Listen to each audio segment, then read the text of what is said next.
Okay, ladies,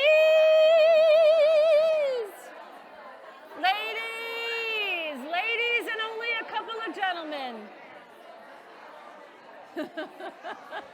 So I am Ann Cutbillanane, and my lipstick is rolling down my bra. So hold on one second. So if you see something coming out there, it's not the mic. That's here. This is the lipstick, okay, which I can't get to. Anyway, so welcome. So just a backstory. I am a real estate broker.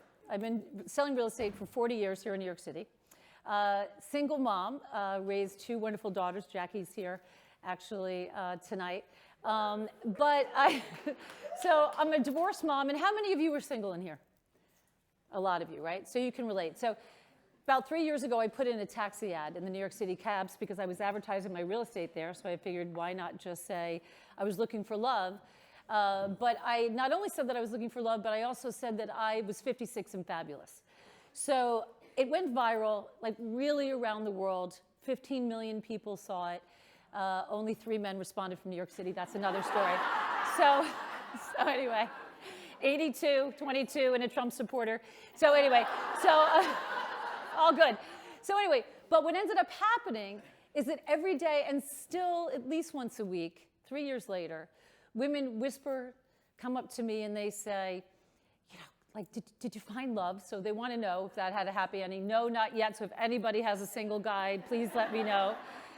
But most importantly, they said how brave I was. And so when I said, like, why was I brave? Because that was a pretty crazy thing to do, to put an ad for love in the New York City taxis. And then they just kind of stared at me like I was supposed to know. And I said, well, was it because I was saying I was looking for love? Yeah.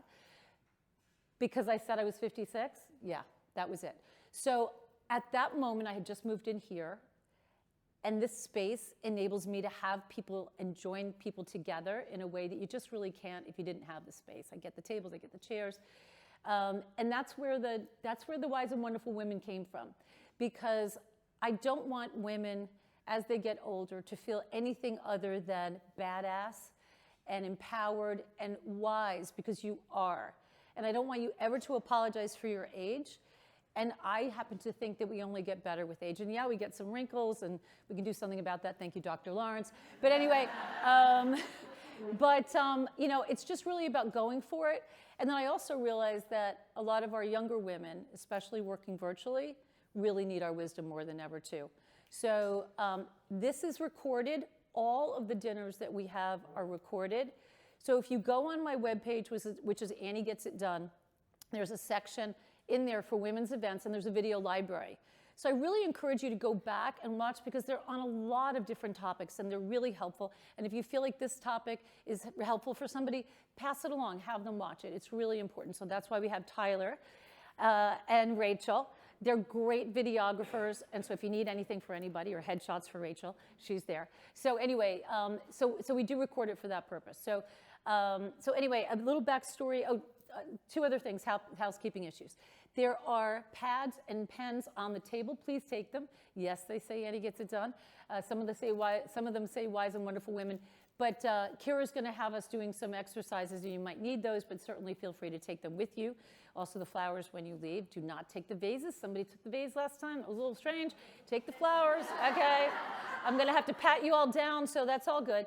So anyway, so there's also a Facebook page. So if you all think of one person, one woman that you think would be great for this group, just connect me with them, send me their email address, but have them join the Facebook page, because that's a way for us to stay together, okay? So anyway, so I just found out, and I don't have it officially approved, except otherwise, she did say that she was going to speak.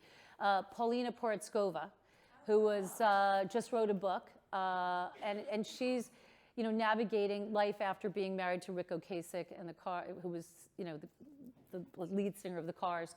But she's awesome, and she's supposed to be speaking, I think, at the end of February, early March.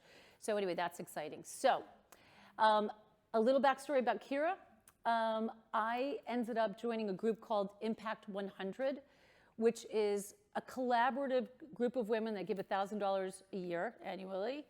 And you then pool those resources, a minimum of 100 women, a minimum of $100,000, to make an impactful gift to New York City nonprofits. So they had a little get together, and Kira spoke, and I didn't know what, I just wanted to get together with my new friends from Impact, and I just loved what you were talking about. And as soon as you opened your mouth, I was like, yes, yes, yes. And I could hear in your responses to tonight's topic, yes, yes, yes, because imposter syndrome in all of its different colors is something I think women especially can relate to. So Kira is, very, very busy, and I'm going to give a little bio on what, like her badassness. So anyway, Kira Copperman is a board-certified executive coach and award-winning keynote speaker. She's coached leaders in various industries such as healthcare, entertainment, law, financial services. Her clients have included CBS, Viacom, NBC Universal, New York Times, JP Morgan Chase, and many, many more. She's an expert in improving workplace communication. Obviously, I need some workplace communication and overcoming imposter syndrome. She holds a BS in business communication from Emerson and a master's in social work from NYU, and is author of Send, Receive, Confirm, Optimizing Communication in the Modern Workplace, and Gen Speak, Communication Strategies for the New Generational Mix at Work. So welcome, Kira Copperman.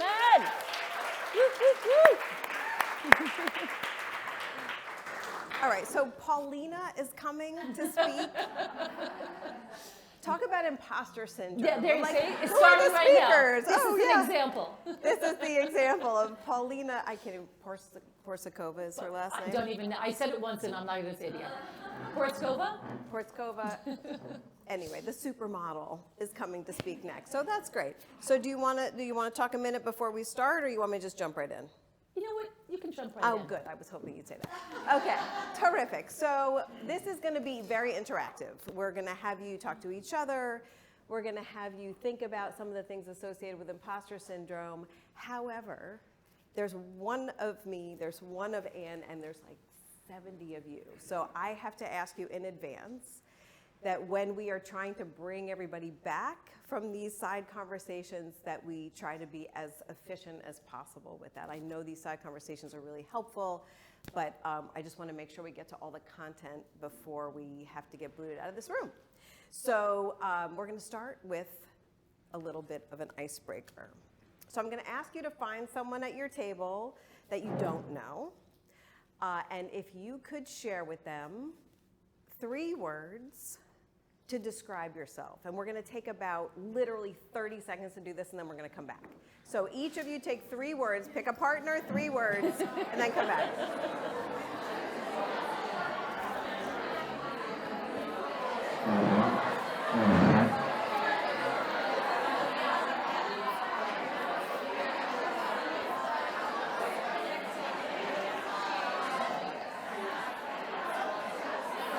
What would your 3 words be?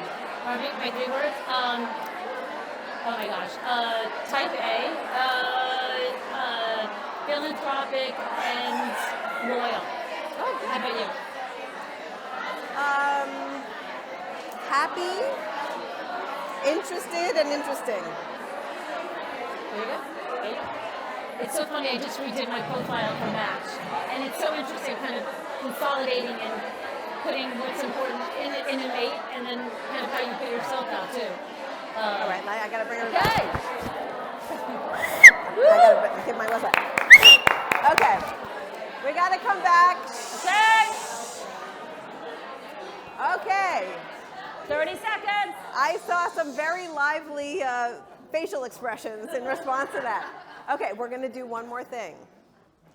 I'm going to ask you to take that same partner that you just shared your 3 words about yourself and share 3 words that your best friend would say about you. And you have 30 seconds to do that. Okay, what would it be? My best friend would say caring, thoughtful, and funny. Okay. I would say big-hearted, or kind of generous in spirit, funny, definitely, and a little wacky. I think I get that. But the whole point of this one is that most of us would pick kind of benign things, Right. but then when we get to the, like, that's the essence No, of, absolutely. who we are. You can kind of say a little bit kind of more kind of Complimentary things. things. Yes, exactly. All right, I hear Okay. that.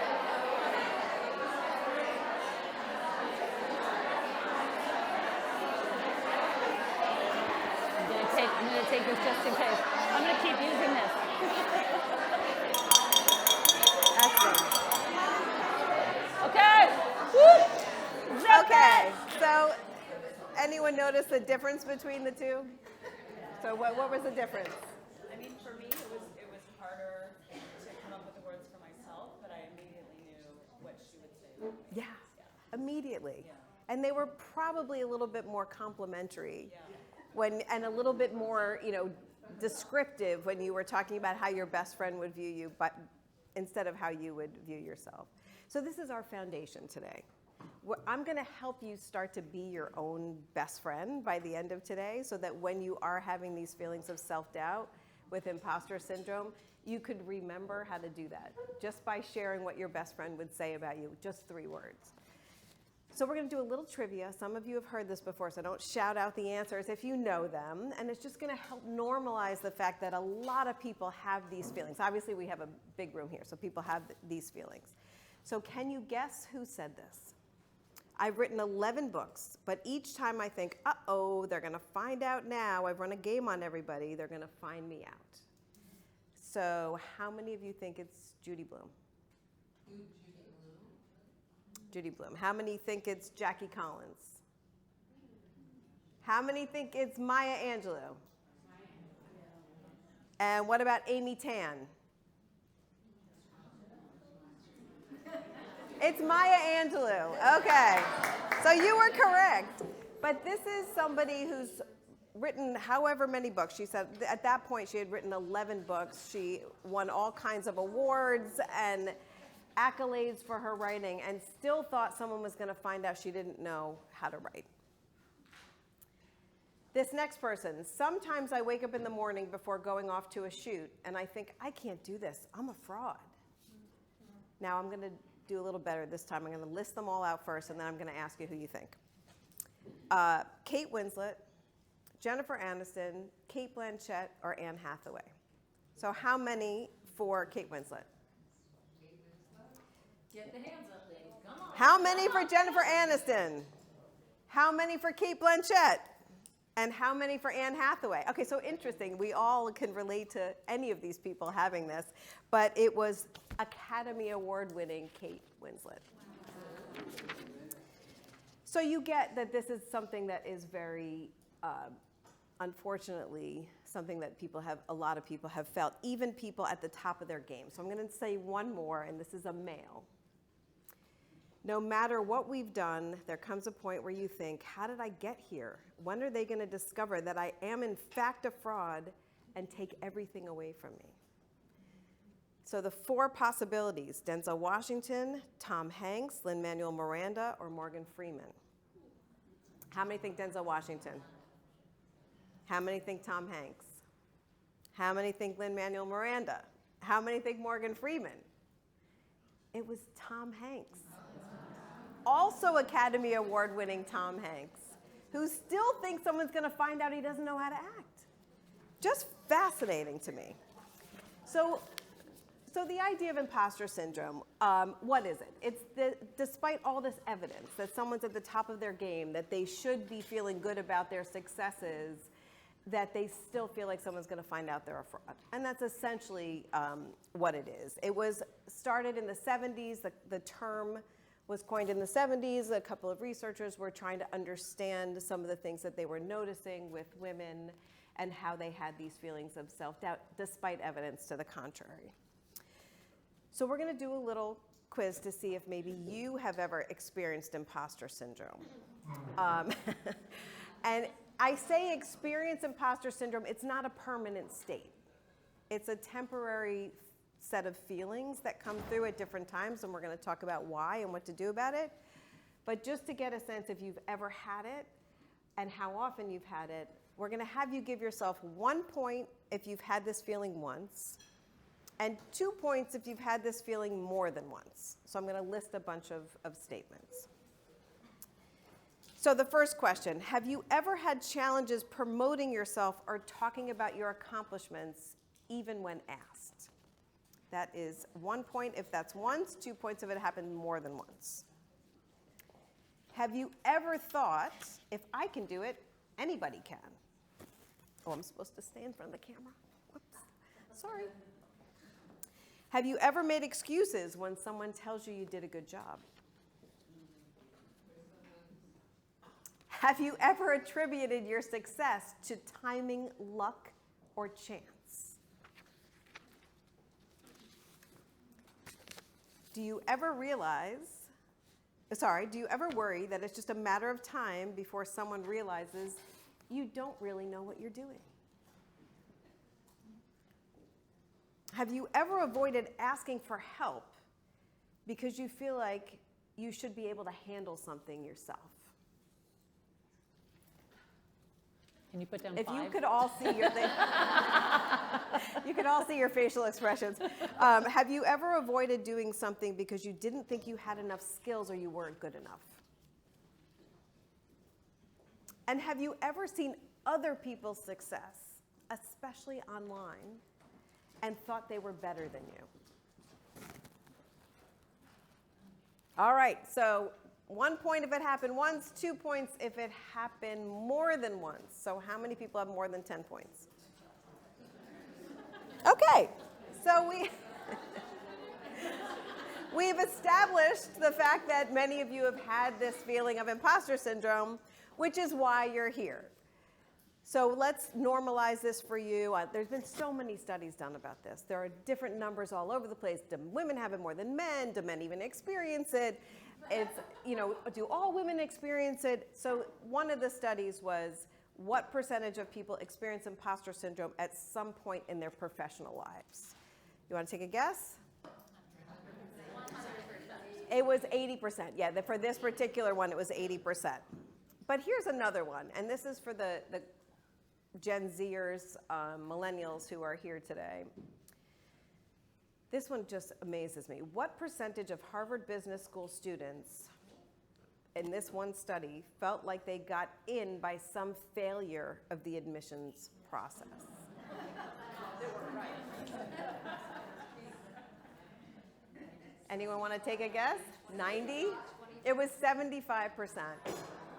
So you can think about this freshman class at Harvard Business School sitting in the orientation, looking at each other, and 3/4 of them are thinking, someone made a mistake. I don't belong. And that's how they're starting their business school experience.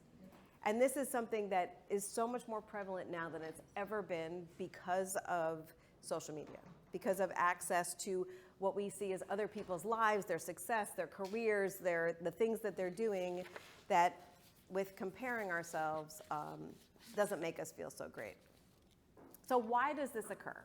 There's a lot of theories on why this occurs, and there's the nature versus nurture conversation that comes up. So in terms of the nurture, a lot of times it's the way we were raised. So there's different things that happened as we were growing up. Maybe we were pressured to do well in school. Maybe we were compared to our siblings. Maybe we had controlling parents who were overprotective. Maybe our parents emphasized how brilliant we were. And when we do something and we don't feel that brilliant, we feel like we're faking it or we're failures. Maybe we had mistakes that were sharply criticized, and so that made us criticize everything in ourselves. There's all kinds of theories out there, but a lot of it is due to how we were raised. The other piece of it is sometimes it's who we are, it's how we're wired, is that we push ourselves, that we're driven, that we were talking about one of the words, type A, and that nothing ever feels like success because we're always driving forward, and so that feeling of being an imposter happens a lot. So it's both. In terms of when it occurs, it's usually in times of transition. New job, new experience, new mom, new home, new something, where you're figuring out how to do something you've never done before, And a lot of those feelings of insecurity creep in. The other time it happens is when for some reason we feel like we're the only one of us in a situation. So whether it's the only woman, whether it's the only person of a certain age, whether it's a person of a certain culture or background or race, and we look around and we think, do I belong here because I feel very different than everybody else? And I see from your faces that this is something a lot of you have experienced. The other thing is many times we have experienced bias. And it's very hard not to internalize that bias. So when we're in those moments, we start to believe some of the things that maybe we think are being assumed about us. And it causes a lot of these feelings of self-doubt, and it's really very difficult. So let's talk about what to do about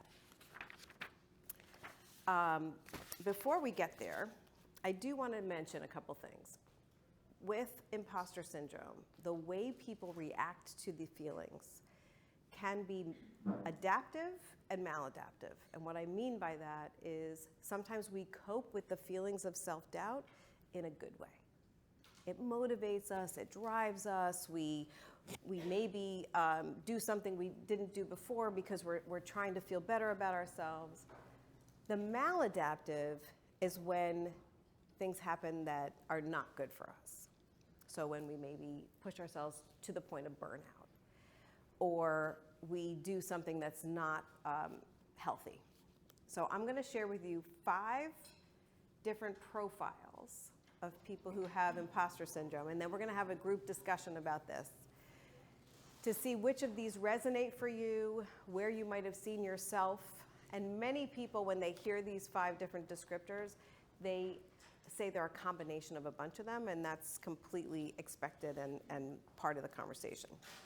So we have the perfectionist.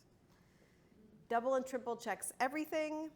Maybe if they're a perfectionist manager, they micromanage everything that's going on their team, and they get upset if anything gets in the way of their idea of something being perfect. So if we think about motherhood or volunteering or work, or whatever it might be, that expectation to be perfect can be a way to cope with the feelings of imposter syndrome. We have the superhuman, the person who just wants to keep working and keep going and doesn't want to have any downtime and gets involved with everything and raises their hands and feels the need to continually work harder to prove that they belong. Then we have the natural genius. This is somebody who maybe things had come naturally to them, high IQ, and if something isn't feeling natural to them or a little bit more difficult, they feel very much those feelings of self-doubt and like failure, like why even bother trying? It's if I can't do it quickly or learn it quickly. Then we have the rugged individualist. That's me. Doesn't like to ask for help, thinks they should be doing everything on their own. I have my own business. I do everything on my own. And that's the way that I cope with my feelings of self-worth. And then lastly, there's the expert. In order to adapt to some of the feelings of self-doubt, it's needing to learn and know everything. It's like researching and questioning and trying to understand it. And they never feel like they know enough, and they need to over-prepare for everything that they do to help them feel better. So let's give you longer than 30 seconds to sit at your table and talk a little bit about where you might have experienced any of these profiles, and then we're going to get a little bit more involved with what to do about it. Of course. So the 5, I'll just come over. You need it too? Sure. So we have the perfectionist, the superhuman, the rugged individualist, the natural genius, the expert, and is that 5? That's 5? You're talking about if you identify with any of the ones that are there and which one.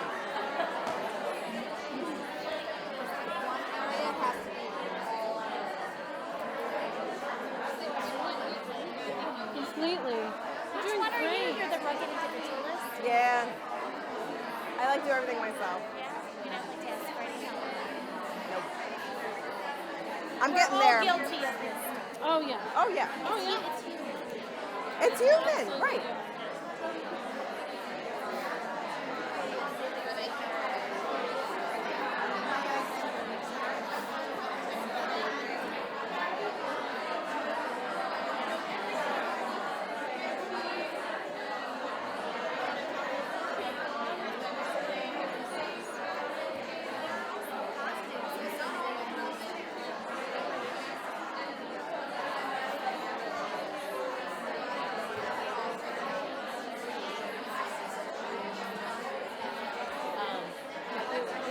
This is so interesting, really interesting. My son went to Rothschild, so I was in your office. My husband is the vice chair of OB/GYN at Sinai. So, you probably know him, Alan Copperman. Yeah. I saw your name and I was like, I know her. You're famous. You're a famous ENT. Jackie Jones, who also sounds like a movie star. Right. Dr. Jackie Jones.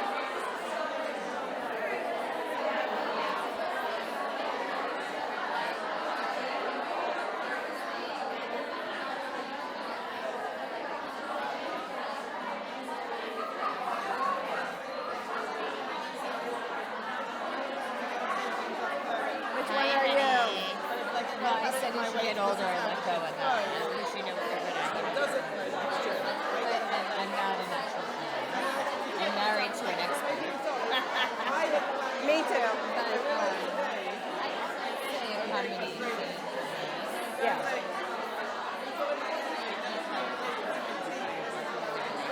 Right. But you're awesome. I took a few good pictures of you. I'll send them to you. Oh God.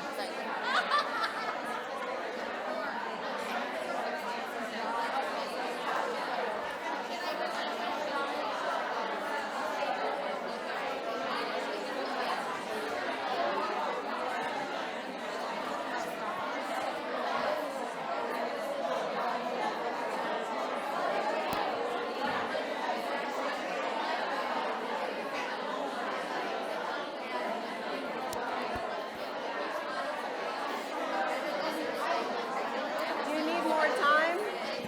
We've done us. Yeah.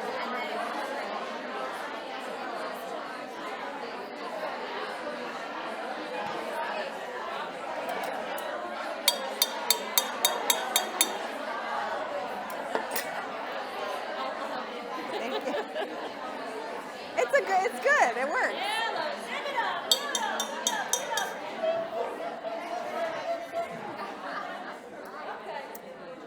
I'm the worst. The cameraman is going to be so mad at me. I'm walking all around. I can't stand still in the front. Okay, so would love to hear from some of the folks in the back because I couldn't get to you.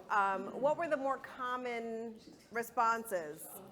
I know I'm going rogue. Don't be mad at me.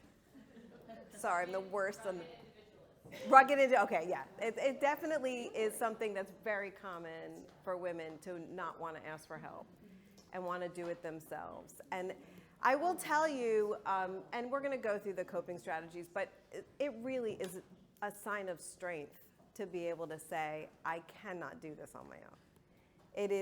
It's so hard to do, but it is something that ultimately the relief that you feel when you actually have somebody saying, okay, I'll help you, it's worth the pain of getting there, of saying, I really need help. So for the rugged individualists, we'll talk about different other approaches, but it really can be very helpful, yeah. But that part of it, like professionally versus Yeah. personally, for me, is different, right? Right. Okay, because on a professional level, I'm pretty expert in what I do.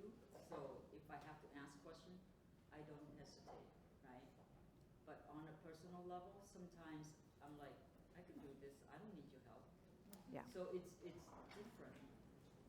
It is different, and I think I need help. Sometimes I don't ask because I don't know who am I supposed to ask. I don't know.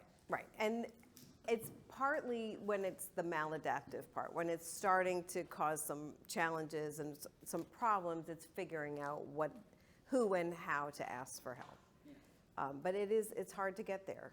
And what were some of the other, any other common, like superhuman or, yeah, that one's a very common response from people, is trying to be everything to everyone to cope with some of the feelings. Yeah, all five, yeah. At different moments. At different moments of...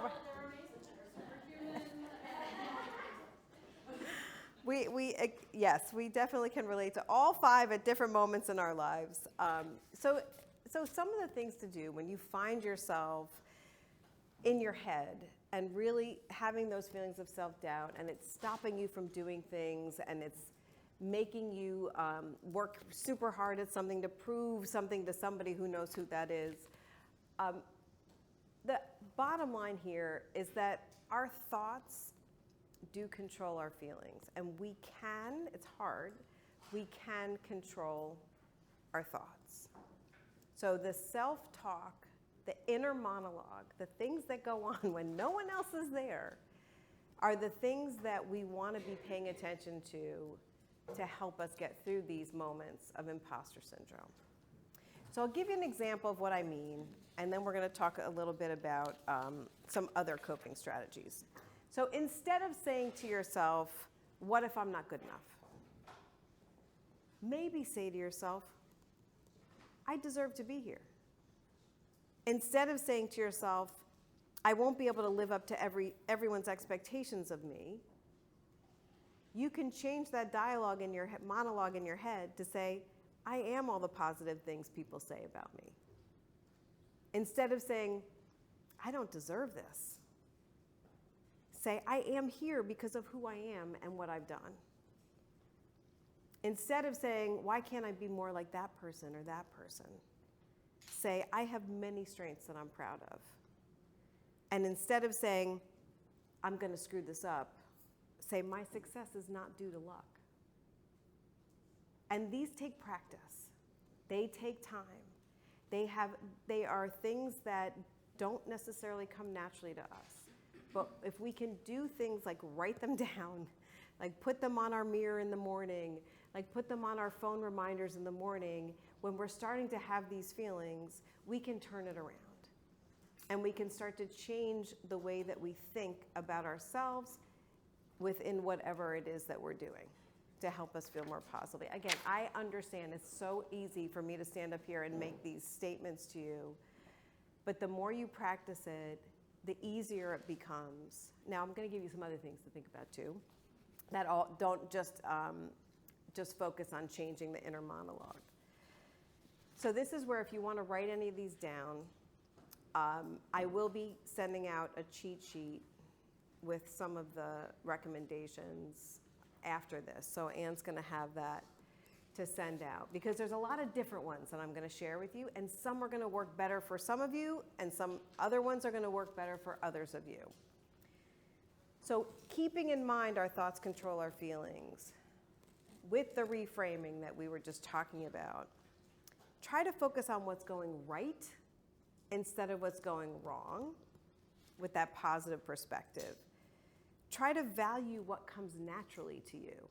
So many people make excuses when things come naturally to them, but it really is something to be proud of, and it's a strength. Don't give power to assumptions you think people are making about you. Reclaim that power by what we were just talking about, using that reframing of how you're thinking about yourself. Doing something is better than analyzing it. If you just take a step, if you just send in that application, if you just pick up that phone, if you just say, I'm going to watch TV tonight and not actually work or push myself to do something, just doing that one thing is going to help you start to have more adaptive responses. Now, we're going to also talk about resilience. Building up resilience for yourself is something that all of us could use a reminder and a refresher on how to do. So I'm going to share with you if anyone knows positive intelligence or knows about resilience, there's the 4 S's to building resilience. Anyone ever hear of these? You're going to love them. They're great. They are great. The first one is figure out, and this is something that relates to what you were saying before, your support. Who are the people that you can turn to for support? Friends, family, mentors, colleagues, neighbors, people in this room. When you are feeling that lack of self-worth, that self-doubt, people in this room can help build you up. People in your life can help bring you back and help remind you of changing your inner monologue. Strategies. All of you have strategies that you've probably used, like exercise. How many of you exercise? How many of you meditate? How many of you listen to music? So these are all strategies to help you get back on a better track with how you're thinking about things. This is my favorite one, and if anyone knows what this word means, I didn't know what it meant until I studied it. This is called sagacity. Anyone know what that means? Yes, what does it mean? Yes, it's wisdom. All right, so this is that. You do. You win a book. Giving her a book. I wrote a book, and so I figured if we would have, you get a prize. Woohoo! That is awesome. So what is sagacity? And this is like wisdom and insight that gives you comfort. We all do it, but we just didn't know there was a word for it. And these are things like phrases or music lyrics or quotes from our favorite whoever, right? So people are always sending me Brene Brown quotes and things that give you comfort. So I would love to hear some of yours. Mine are things like "this too shall pass," right? That one's a really good one. Who has one that they like? Yeah. No weapon formed against me shall prosper. Oh my goodness, say that again. Say that again. No weapon. No weapon formed against me shall prosper. No weapon formed against me shall prosper. I love that. That's a great one.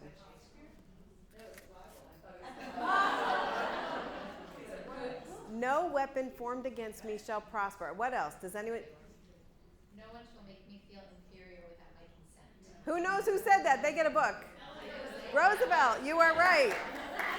That's one of my favorite ones. Can you say it again? Say it again. No one can make me feel inferior without my consent. Remember that this is exactly what that particular quote is exactly what we're talking about. No one can make you feel inferior without your consent. Who, you said it? Who said it? Oh, Eleanor Roosevelt's back there. Yes. It's not a good day, it's a good story. Yes! That's great. If it's not a good day, it's a good story. That is fantastic. What else? Whatever.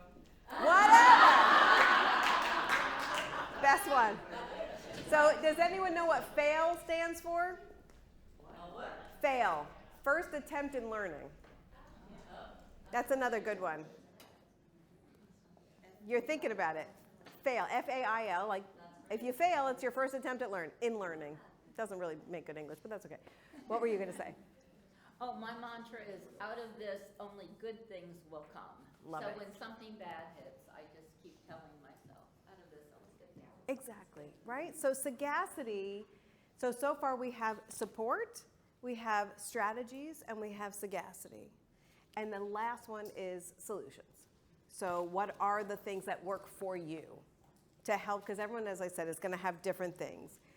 What's going to help you get to that problem solving? Is it asking for help? Is it educating yourself? Is it taking a break? Whatever those solutions are that are going to work for you, that is going to be important to think about. So a few other things that, like tangible things, making a list of your accomplishments, making a list of things that you're proud of that you've done.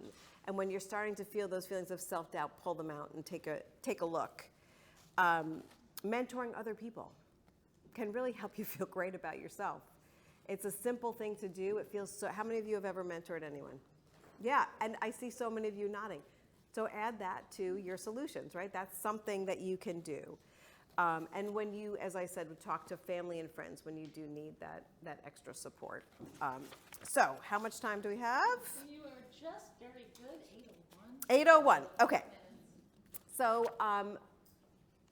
I'm supposed to end in 3 minutes. So the last activity was actually to ask somebody what they were proud of, someone at your table, something that they've done that they're proud of, and then shout out to the room what your neighbor did.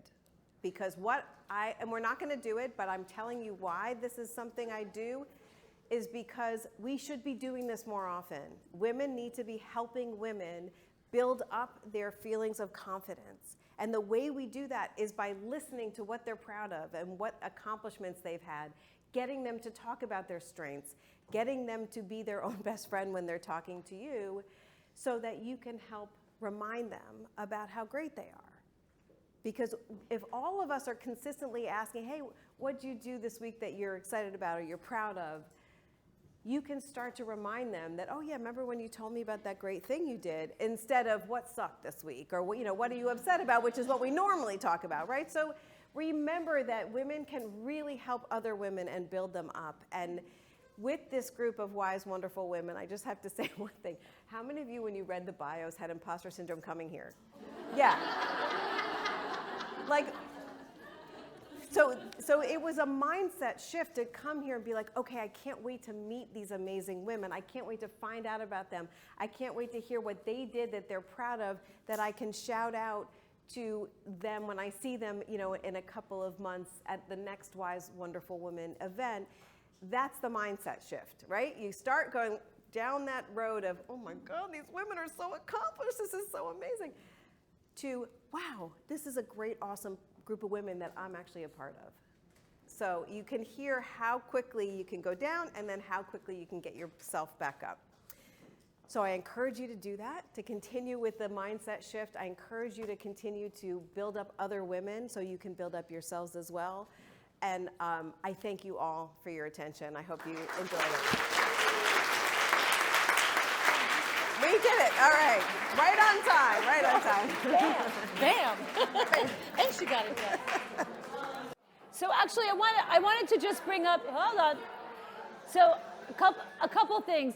The reason for those bios, and I love reading those bios the night before, because I love reading about how awesome all of you are. And I sit there in bed proud of each one of you. And I'm just like, this is awesome. Like, I always wanted to be a samba dancer in a band. Like all these things you're doing. I wanted to speak 20 languages, and I wanted to go to Antarctica. Like all the things that everybody's doing here. Also, just, taking care of an elderly parent, or a spouse, or just losing somebody. I mean, it runs the gamut, but it's just it brings us together. And also so that who's come here for the first time? Raise your hand. Okay, a lot of you. So it takes a lot of courage to walk in on a rainy night, to walk into a group of people that you don't know. So that's just my way of just trying to say, there's somebody in here that has a connection. Also, I want you to be able to, especially tonight, because it's going to be expensive or rainy or cold, to share a cab. Ask each other out also after this. You're going to have each other's contact information. If you met, don't be shy about emailing, actually picking up the phone, maybe even calling.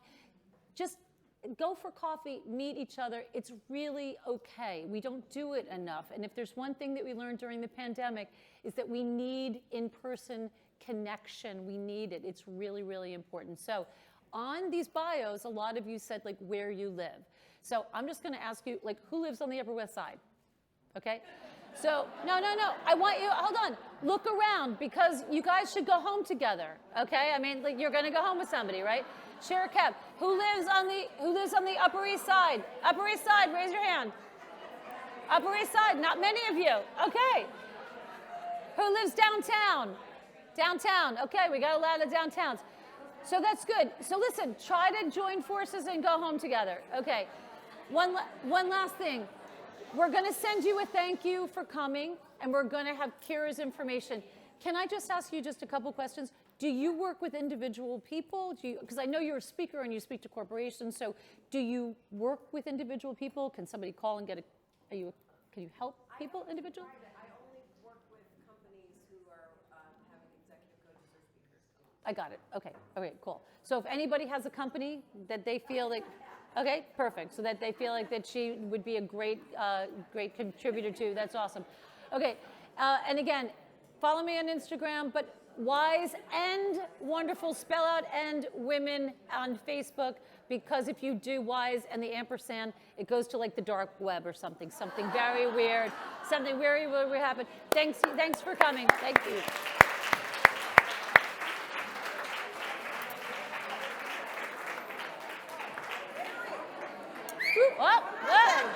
I'm so sorry. I meant to do this when I started, and I am so sorry. We really need to thank Anne for this.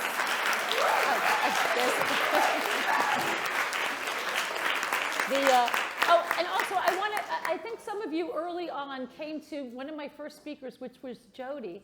Can you stand up? Jody was one of the semifinalists in the Sports Illustrated swimsuit. At what age? Back then, in 2019, I was 58. That's right. Woo, woo, woo. But she's come from Connecticut, right? You came from Connecticut. But you also have your podcast. Can you just wait? Stand up. Hold on. Which I love this. So we were both on Good Morning America. And Oh, that's right. It's so introduced us, and we hit it off immediately. And then Anne asked me to come in August, so I made global headlines in July. That's when I was on the show. So you must have been soon after me. It was my birthday. In Right. August, yeah. Right. And then from there, when I realized that there were so many women all over the world that needed to hear my voice, I started a podcast called Fearlessly Authentic in February of 2020, right before the pandemic. I remember you. Where were you? You were like in some house in the suburbs. In my ex-husband's house. Without him. Because there would have been another death in the But anyway, so Anne was on the show back in like May of 2020. So it's a great show. It's about really educating, empowering, and inspiring other people to live their most fearlessly authentic life. Because I was always scared to have to take risks. So I was a perfectionist. I just wanted to make everybody happy. And now I don't give a shit now.